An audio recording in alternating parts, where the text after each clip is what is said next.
Hey YA nerds, it's another episode of Reading Rue. This is the second one that I upload in just one day because I'm the worst and need to make it up to you guys somehow. And as you can probably still tell, I have a cold, so I probably sound like absolute garbage on this recording. I can't tell listening to myself until I edit this later, so I'll just have to find out. Other than that, yeah, so I hope you guys enjoy my continued talk about books for Pride Month. Today I'm going to talk about The Apocalypse of Elena Mendoza. It's by Sean David Hutchinson. Whoa, that was a lot of glare. Woo! I picked up this book, honestly, because the cover looks really cool. There's like a carousel horse of some kind. I know that Sean David Hutchinson is well known for like his crazy, not just paranormal, but just like crazy science fiction-y, future-y novels. He wrote another one where I think he wrote one where we get invaded by aliens or something. We Are the Ants. I think that's the other one. That one sold really well as far as I can remember. This one's his most recent one. It was released February 6th, 2018, this year. And it's 448 pages long. So it's a thick one. It's pretty big. So yeah, we'll talk about this one right now. So, I would describe the plot in only a couple words by saying the second coming of Jesus Christ as a Latina woman. That's a little redundant, as a Latina. So, I'll read you guys the inside cover so you can see what I'm talking about. 16-year-old Elena Mendoza is the product of a virgin birth. This can be scientifically explained. It's called parthenogenesis. But what can't be explained is how Elena is able to heal Freddie, the girl she's had a crush on for years, from a gunshot wound on a Starbucks parking lot. Or why the boy who shot Freddie, David Combs, disappeared from the same parking lot minutes later, getting sucked up into the clouds. What also can't be explained are the talking girl on the front of the tampon box and the reasons that David Combs shot Freddie in the first place. As more unbelievable things occur and Elena continues to perform miracles, the only remaining explanation is the least logical of all. That the world is actually coming to an end, and Elena is possibly the only one who could do something about it. And this was also a Junior Library Guild selection.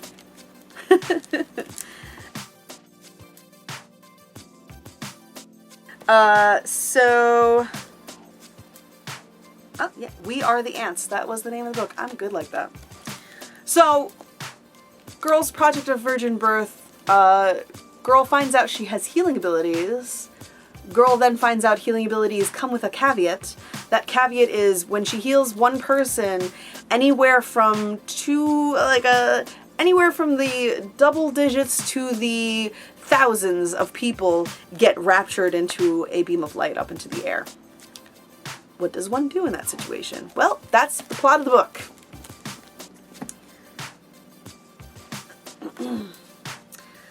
Honestly, I was kind of underwhelmed with this book, unfortunately. I really enjoyed like the fact that Elena was bisexual, and I thought like it was very interesting that she was basically like the second coming of Christ, like I said earlier. But the rest of the story was kind of boring. I hate to say that because, again, the premise is so interesting. I really wanted to love this book. And the other thing that's really cool is, like, again, Elena comes out, like, right away in the first couple of pages of the book. And she's very open about it, which I think is great. And everyone around her accepts her for who she is, which I also think is really great. They just they treat it the way you're supposed to treat it. So it's very, like, oh, yeah, she likes girls, too. Like, whatever, move on, next subject, which I think is really interesting. And like she had been dating a guy, he's in the book, and he gets a little like rapey, and she dumps him, and she winds up having this crush on this girl that she saves from dying from a gunshot wound. She literally heals the wound like shut with her hands. And from that moment forward, they have this weird relationship where Freddie, the girl who gets saved, isn't sure that she wanted to be saved. They explore that really interestingly. There's a little bit of like suicide mention, so heads up for that. But their relationship and their dynamic is also really interesting. So any part where any of the characters were interacting, I really enjoyed. When Elena's on her own, she has conversations with inanimate objects. It's part of like the whole Christ thing. And she ends up like, I don't know, these voices keep telling her to like take care of things and heal people and rapture more people, and it's just very monotonous. And I say that because like she spends the majority of the book hemming and hawing, like, save people, if I save people I hurt more people, and I understand that is a crazy conundrum, and the way that they resolve it is really good. The author really thought that out. So towards the end of the book, when she like figures out what to do, I was happy with that because it made sense. It didn't feel like a cop-out. What else do I want to say about this? Contemplating philosophical quandaries for me is not really an interesting book. That's just me. If you like that kind of stuff, I'm sure you'll love this book. If you like end of the world scenarios where characters have to logically figure out how to do things without punching things with their fists, you're gonna like this book. I sometimes like those things, and the book just was kind of like, eh. I felt like I had to slog through 200 pages to get to a good ending. So, it's just unfortunate. I mean, maybe it was the pacing. I just think that they could have cut like 150 pages out of this book and it would have been better. That's just me. Again, you know, the premise was really interesting, but I wish the rest of the book was like the premise. Then I would have probably liked it a little bit better. Oh well. There's some tropes for this. Actually, a couple tropes for this one. Again, if you guys have never seen a video of mine, if this is your first one, I made up a lot of these tropes, got them from websites or coworkers who are also into YA things. It's compiled together. There's a whole list of 37 of them that I pick and choose to define what these books are like. Really, it's just so you guys can get a better idea if the book is for you. It's also a little bit critiquey, whatever, so I will put whatever tropes that I say down in the description below. You guys can read what I mean when I say things like the chosen one or dystopian hellscape or whatever it is that I'm going to say. And yeah, comment if you want to hear about all of them, I don't know, or if you have any questions about them, let me know. So the tropes for this one are the chosen one, strong/smart female protagonist, broken family units, beautiful first lines, youths in danger, and undiscovered powers.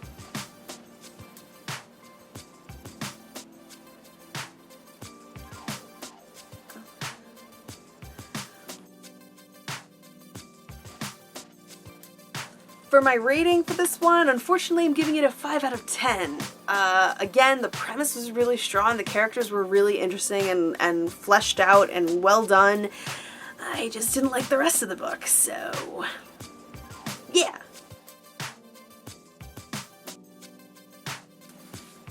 For my favorite part, I actually didn't write one down in my notes. I only read this book like 2 months ago, so let me think. This is embarrassing. I'm gonna have to edit this later. Probably my favorite part of the book, parts. There's a part where Freddie and Elena are hanging out. Freddie's doing a painting, sculpture, and they're in the art room together and they're having like really wonderful flirty conversations. And I think maybe those were my favorite parts of the book, when Freddie and Elena were flirting with each other. Probably the best parts of the book, in my opinion. They're so cute. Oh my god, I can't stand it. Even when, like, Freddie is being, like, a little jerk about being saved. And maybe I wanted to die. No, they're still really adorable. I really liked their dynamic. Yeah, they're really cool. I like the two of them together. Those were my favorite parts. The parts where the two of them were bouncing off of each other and whatever. Those were good parts. The rest of the book was okay. Sorry, David.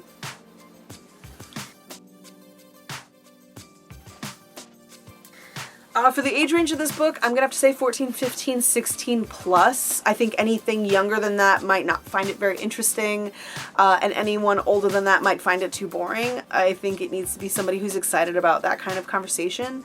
There's nothing really bad that happens in the book. They maybe throw around a curse word every now and again. Not too shabby. There's a kidnapping at one point that gets resolved with little to no violence. Again, her ex is a little sexual assaulty. He tries to pressure her into sex. They talk about it early on in the book, and then it's never discussed again, and he turns into a good guy, so it's kind of like, well, oh well. So, but there's nothing else graphic at all about it, except for people getting raptured, but there's no blood.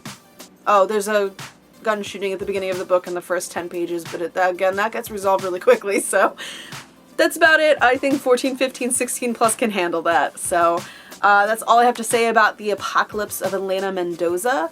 Sorry for the rambliness. I'm still trying to get back to the groove of these things, and I'm going to try to start updating every Thursday like I had said earlier. Again, this past week was kind of a fluke. I got sick, and we'll see what happens next week. But yeah, if you guys have any recommendations for me, or you want to tell me your favorite Pride book or LGBTQA plus book, let me know in the comments below, and maybe I'll read it, or if I've read it, we can have a discussion. It could be really fun. Other than that, subscribe if you want to see more of me being a crazy person, and I guess I will see you guys later. Bye, YA nerds.